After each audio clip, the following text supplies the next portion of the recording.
You are. Vintage Amplifiers, the buying guide with Daniel from Port City Amplifiers. Hey, everybody. Stay tuned.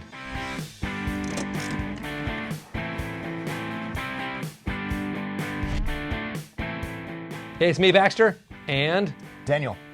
from Port City. He doesn't work here. Even though he's been here a bunch now, we're going to make him start living with us. We're talking about vintage amps today. Yeah.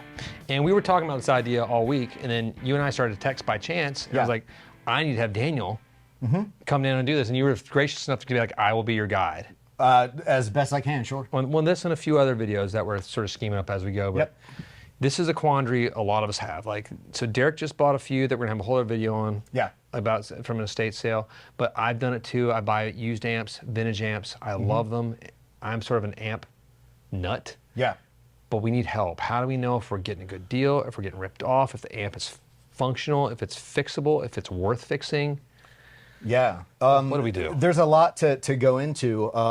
I should just frame this as far as, you know, why do you want to buy this in the first place? Are you a hardcore collector? You want something just to appreciate and value? You want something to look nice in the corner of our office? Or do you just want to play something older that looks really cool and has a unique tone? You know what my answer is going to be to that? All of it. Yes. Okay. Yes, I think that's probably what most of the people out there are like. You know, we're not maybe not hardcore collectors, but Yeah. you know, we're like amateur collectors. We want to have something cool and vintage just to sort of round out our collection. Yeah. It doesn't have to be all original, but like sort of walk us through what we need. What's the first thing we should do when we're looking at an amp?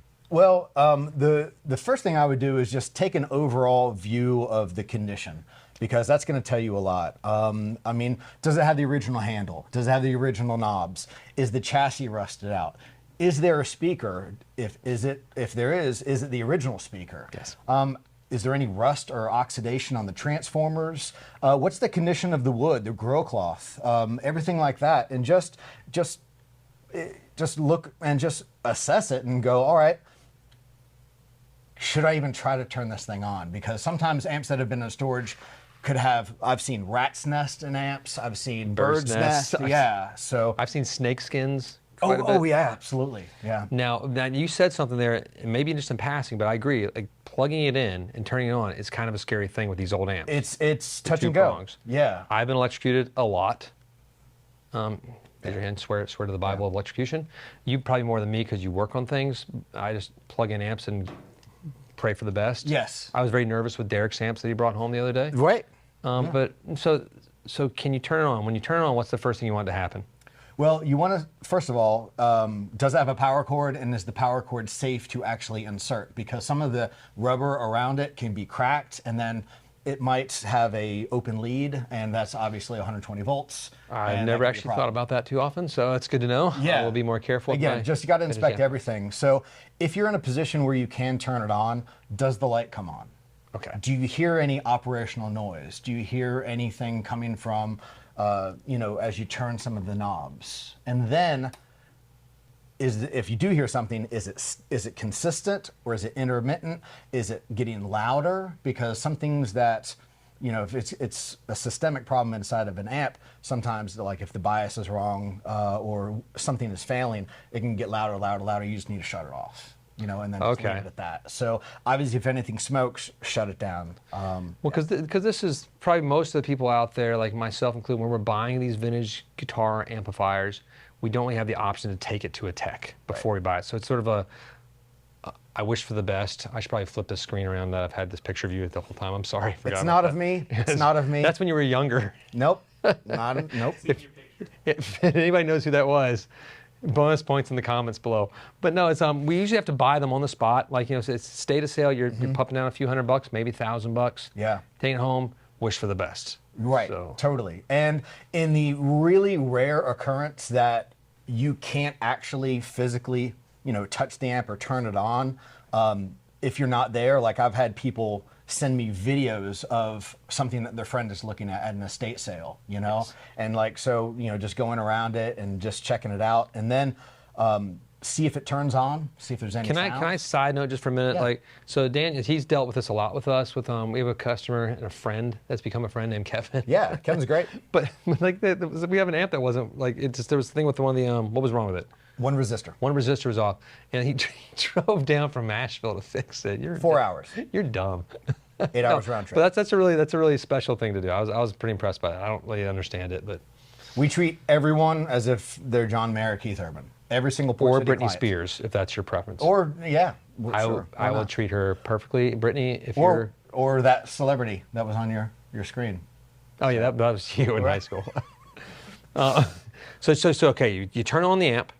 It's got a red light. What about looking inside the amplifier? Is there things you want to look for? Sure. It depends on how familiar you are with the amp, number one. You know, if you've done your research and you know specific year codes that are on the transformers, that's great. Sorry, I just got those notes there. Just got me happy for a minute. You're twisted, dude. It's Continue. crazy. Yeah, so, you know, if it is functional, even if it's not, you can also take a look at the tubes. And if it's sounding bad, if there's something a little bit off, you can check on the tubes as well. And I told you I had a Dumble story.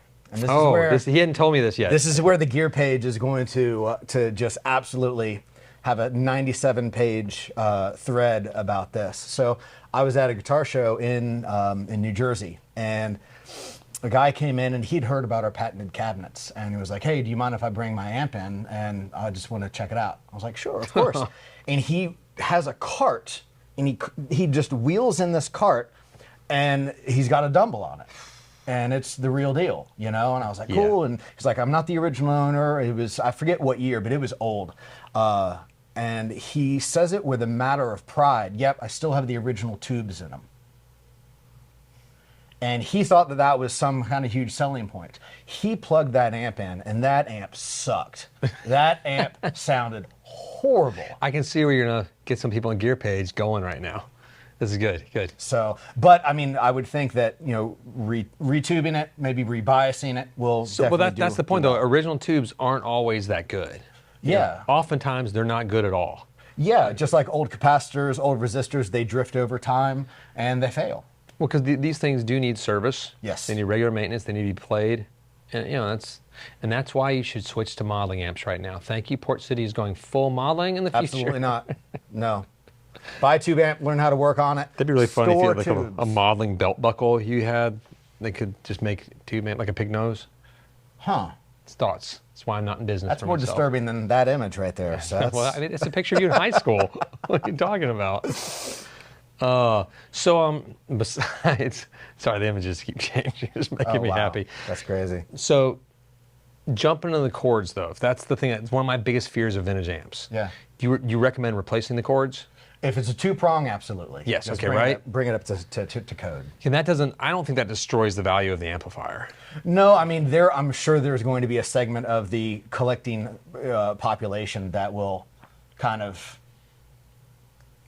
have an issue with that, but, you know, I would rather But if just you're bring playing it, it, if you're taking it out to bars or and just even stuff, playing at you home, yeah. it's like a fire waiting to happen, is what and like electrocutions. Yeah. Talk to me about capacitors. So capacitors, I mean, they, like everything, they have a shelf life. And as they age, they can stray and obviously fail. And it's not always apparent when that's going to happen. And that is kind of a segue into something else. If you are in the position to be able to take the chassis out, please do that. Because, do that if you know what you're looking for. If you aren't... If you don't understand what, you know, capacitors and resistors are and how it works and functions, maybe just leave that to a tech. But let's just say, like, you know a little bit, like, what would you tell people, like, can they tell if a capacitor is bad by looking at it? You can. Well, there are capacitors that do fail, and you can tell that, you know, they're leaking, you know, or they're discolored. So that, and also resistors, a lot of the old amps use carbon comp resistors, and so they can crack and, I mean, just kind of disintegrate over time. But, you know, unless there's visible damage, it's not always possible to find out or isolate what's actually working and not working. How important is the original transformer? Very important, yeah. I mean, but at the same time, those things, it depends on where your amp is stored. You were talking earlier, if your amp is in Phoenix, Arizona, it's going to age different than if it's in Maine, you know? So the amount of humidity. Less accent. Yeah, thank you. Dad jokes for you right there. That was a good one. Better lobster bisque. I know. I had a lobster roll the other night. It was excellent. Oh, nice. It was okay actually. But it was a lobster roll. Yeah. But no, it's because I'll see lots of, you know, like, a lot of times the problem is that they're gonna have to replace the transformer. Does that mess up your amp now? I don't think the right wording is mess up. It will certainly affect the amp, but A couple things. Number one, replacement transformers now are ample. You can find them at a dozen different places in the States. And they're really reliable, and the specs on them are really, really good. So if you have one, if you buy a good transformer and have it installed by someone who knows what they're doing, a qualified tech, not just some guy in a basement who thinks, he knows what's up, it should be fine. And you certainly don't want to play an amp with a transformer that's on the fritz or an output transformer that's Why not? What happens? It's not going to be cool. Okay. It's not going to be cool. Badness. And I need to state for the record, I actually love Dumble amps, and they do sound amazing. If Were you worried about that? Yes. I'd already forgotten about yeah, it. Dumble amps are amazing. Yeah, we all know that. No, they're great, and I've heard Dumbles in person. I mean, I was on stage with John Mayer's, Dumble, and it sounded insane. I think if anyone took that you didn't like Dumble amps, that would have been a weird take from that. That's going to be page 4 on the gear page. Gear today. page, okay. Yeah. Daniel from Port City hates Dumble amps. Not true. I love So- them. I love them. I've heard 4 in person, and each one is incredible. God, he's pretty there. It's now. Can we talk about why you should take out the chassis if possible? Yes, instead Okay. of the picture of you. Yes, go. For sure. You want to be able to see, are there any leaky capacitors? And you'll see like a Yeah, how do you filmish- tell that? Yeah, you'll tell because one of them will not look like the other. Okay. All right. Or all of them will have pus or not a pus, but they'll be Ew. leaking some way. And then the resistors, are they cracking? Also the solder joints. You should expect a normal amount of oxidation on older solder joints, but sometimes the wires are lost the connection, or the condition of the wire in cloth covered wire. The cloth will degrade. It will. Too, right? Yeah. And now when that happens, what do you got to do? We got to replace it. Yeah. gotta rewire. I But thought- again, there's really great cloth covered wire that you can buy, and any tech can replace it. Side note: do you think having cloth covered wire makes a difference in the sound? I know. Okay. It's the wire itself. Now, Yeah, that, that's what I mean. that can be, the gauge of the wire and the composition of the wire can play. But not a the role. actual cloth covering. The cloth covering has no bearing on the tone. It's a very controversial issue right now on the gear page. Yeah. It's like does grill cloth impact the tone? So, Didn't know which camera I was going to be looking at. That was so much fun. Now, how much money would you be willing to drop down on a vintage amplifier, sight unseen? Oh, no, seeing it, but not taking it apart. Let's say you saw a 1959 Bassman, which is around $10,000 amplifier now. I would want to know again where it was stored. I would want some pictures or video of it, or just to hear it. I just need to know: does it turn on? Does it make any sound? Does it smoke? And try to get some of the pictures of what speakers are in it. Are they original? Right. Try to get some pictures of the transformers. See if you can get some codes to see if those are original. Also, the condition of the tweed in that situation. They weren't using Tolex. It's tweed. Yep. Also, the grill cloth. Just the overall condition. It's kind of like if you were to buy a used vintage car, like an old Corvette. You just want to get under the hood and see what's happening. Well, so how much, if it's been, how much modifications make it not really a vintage amp anymore? Let's say it's been That's in the eye of the beholder. I mean, like that's it's completely gutted, new transformer, new caps, new wiring job, all new tubes. Is it still the original amplifier? I would turn that around on you because you own 1,000 guitars. If you had a 59 Les Paul that was refretted and refinished and had the pickup wiring redone with the toggle switches or toggle switch and the pots, would you consider that a 59 still? I guess so. Okay. Yeah, I think so. I don't yeah. think there's a hard right or I no wasn't sure. answer. I mean, but that's like, but if I rewired it entirely and took everything out, like that's like taking the pickups out almost. Right, now that would. So then once you if I have a 59 Strat or whatever, and it's non-original pickups, non-original wiring, non-original frets, I just have the body of a 59 Strat at that point. And some people just want to be able to say they own a 59 Strat. Okay. And that's, I know those people. I don't care about that actually. I own crappy guitars too. So again, it's why do you want to buy this? What's the purpose of it? And I mean, here's the deal. Maybe you normally couldn't afford, a tweed Bassman, a 59, but you can spend, let's say, $3,500 and roll the dice. And maybe you'll have to put $1,000 in it Right. new caps. I've done that with amps something before. like that. Vox back there, I've had to do a lot of work on it. Yeah, totally. It was cool. So maybe it's the perfect and ideal situation for someone who doesn't have the cash to buy something from Carter Vintage Guitars or Groons, you know? I think that other Vox came from Carter's. I think that's where Johnny picked it up for me. He brought it back. It's anything else you want to add to this conversation, Daniel? If you can, if you do have the time, do your research. Find out what's stock, what isn't, and again, go with the codes, find out what speakers were normally installed, find out what tubes were in it. Most of them have tube charts that people have scanned, and I would be remiss if I didn't tell people that I've had people, friends of mine, bring in amps that they have bought, and they have the wrong tubes in it. And they said it really didn't sound right. Well, they've got the wrong rectifier tube in it. They've got the wrong preamp tubes in it. And that definitely changes the amplifier. Absolutely. Yes. Now, obviously, that can be rectified if that can be done. But there might have been some damage, running the. What kind of tubes. damage would happen from doing that? Well, it depends. I mean, you could definitely stress out, our output and power sections, and just have either a higher or lower B plus than is optimal. The bias could be off. Or the gain structure could be altered by using tubes that it wasn't meant to, like an ECC 83 or 12AX7 tube has a gain factor of 100. If you put in a ECC 82, 12AU7, that has a gain factor of roughly 19. So that's 1/5, the output. So the amp is going to be completely different in character with such a low amount of gain factor. I believe I've done that with the 12A X and Ys before, just to try different things. And yeah, 12AX, 12AU, and 12AT, and then the elusive AT, one. that's the one. Yeah, that's the one that is the sleeper is the 5751. Have you ever tried that? I think so, but I can't recall. Great. If you ever wanted to have like a high gain amp and you just want to tame it down just a little bit and tighten it up, put it at 5751 in the preamp spot. Done. So I think that's pretty awesome. You know a little bit about amplifiers. A little bit. It's useful because this is something a lot of us know a little bit about it, and it's kind of scary. So that's why we had you here to help us along this path. Yeah, and one more thing. Yes. I just got to let you know.